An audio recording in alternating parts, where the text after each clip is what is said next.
Jajamensan, welcome to Swedish Death Metal Review. Jokes aside, this time it's time to check out the new At the Gates, which is here with a beautiful media book, The Nightmare of Being. I had the pleasure to actually listen to this as a pre-listening experience remotely, as the thing here is nowadays, and even during that time I was really convinced that this will be one of the best releases of 2021 summer, because I mean, I've been an At the Gates fan since mid-90s, and Slaughter of the Soul is one of those 10 out of 10 albums for me. So what else I had to expect except for, like a quality recording? But let's be honest about it, before we take a closer look into the music and all that stuff. So while I unbox it, I'm gonna explain you through what's been going in the At the Gates camp in the past few years. Well, more than few, but you get the idea when I'll mention it.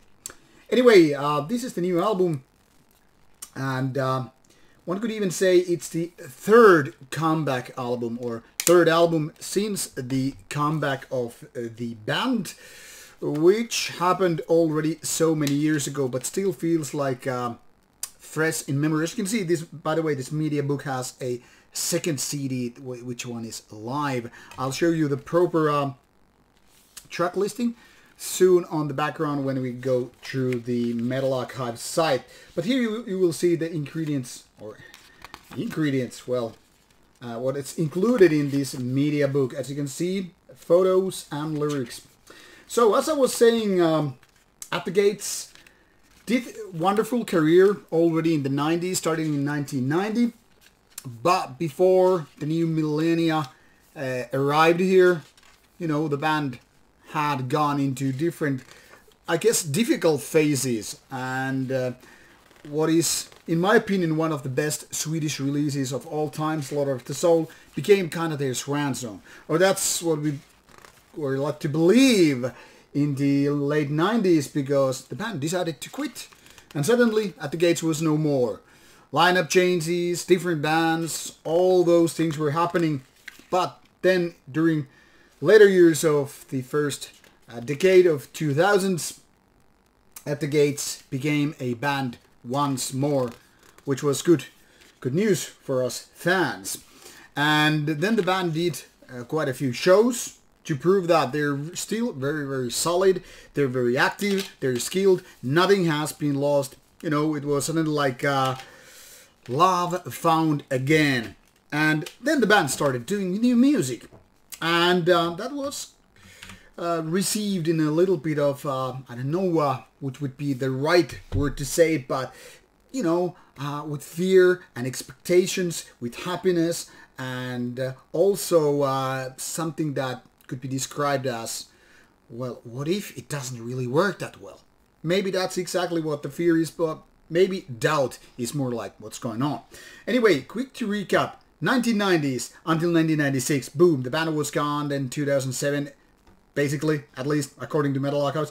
I am not saying this is 100% accurate, but you get the general idea. 2007, 2008, the band was active, but nothing really happened here around the recording stuff until 2010, and boom, then things started to go in motion. And At War with Reality was a good comeback album in my opinion. Solid 8 out of 10. So, to expect another solid album, maybe even better, well, it was a disappointment for me. That is, The Drink from the Night itself. Pretty okay an album, but a big disappointment. Not exactly in my top 3 of all At the Gates albums. But let's be honest about it, this second phase, this comeback era of At the Gates is very, very different than what was going on with the three first albums. The band was constantly changing, even from the Gardens of Grief demo, which was later on released as a EP. So the first few years At the Gates was in kind of turmoil, which then again bloomed in the Slaughter of the Soul. Exactly a classic album, in my opinion. Clearly the best of what the band has able to put out. But as you can see, it's more dividing people's opinions rather than the first albums, because it was so different. Kind of a very dark and sinister, and in my opinion, the darkest of all At the Gates albums. But these other albums have been gotten a little bit more, well, positive things. Well, except from the Drink from the Night itself, which seems to be more critically seen in the terms of like, hey, this is not as good as it used to be. That's exactly what I was thinking, but the Nightmare of Being is a different breed. Sometimes, I mean, there's this saying, sometimes people say the third album can be really, really the hard one. Because after the first one, and after the more kind of polished second one, you are left without no new ideas, and you're basically pushed to kind of shed your skin and become a different entity to kind of prove that those first two ones were not the only things you could do. Now, this is not the third one, but the third one after the comeback, seventh album. One could still say, when you come back, you kind of start over fresh. So the third one is once again here. And is this, something that is safe bet or just something different? Well, I'll leave that to people to decide. But for me, it's a solid release with some 45 minutes of at the gates material you're kind of used to, but a little bit of fresh seasoning and a little bit of fresh ideas here and there. Now, this is an interesting album because basically it sounds very, very much like a fan service album to At the Gates fan. In my opinion, it's a lot stronger than the previous one, mainly because the songwriting is just more solid. It's more consistent in quality, and the riffs are right there to prove that this is At the Gates, not a At the Gates cover band, which seemed to be a little bit of the case with the previous one. I don't know why it lacked the kind of a passion or magnetism or some kind of addiction level, which this one has. But these are indeed a little bit of a different breed. And what makes this tick the right boxes is the fact that while this sounds like an At the Gates, it also sounds a little bit something different. First of all, there are details like saxophone or other orchestrated elements, like, I'm not sure if it's violin, maybe it could be a cello, but the point aside is it's not fully so much like a traditional metal album as it could be, but yet these parts are used as only a seasoning. They are not the defining elements or details that, go to throw an overboard thing here, like, hey, what's going on? More like, okay, nice idea. Didn't see that one coming, but it totally fits the thing. And that's what's happening with the Nightmare of Being. Now, then you have also Tompa Lindberg's kind of a trademark vocals, which I guess are just too much for some people because his high-pitchy, screamy type of vocals are not really the typical melodic death metal thing, which At the Gates still could be called. I mean, there were times when At the Gates could be seen as a melodic death metal / modern thrash metal combination, but it's mostly just melodic death metal. The Swedish way, the very, very Swedish way. Harder and heavier and kind of a more darker than, say, Arch Enemy and the like, but they're definitely, some same genes coming from the same gene pool in terms of, sounding very, very Swedish. Those melodies, which are a little bit of, trashier in a way, they're still there.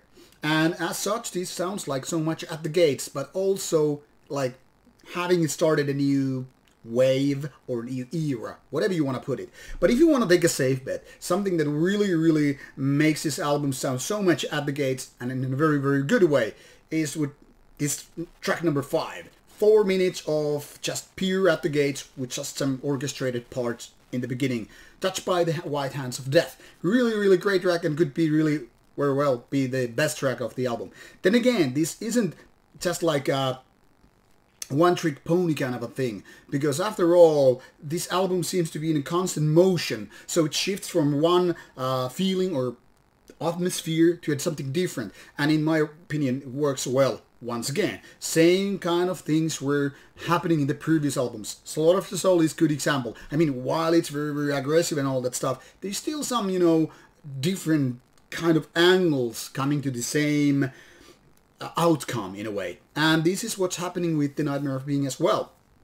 Now, like I said, I promised to show you the track list for the second CD as well, because this media book version comes with the second disc, which is live CD, and it has 4 tracks from Roadburn, 1 from Stockholm, and 4 from San Francisco.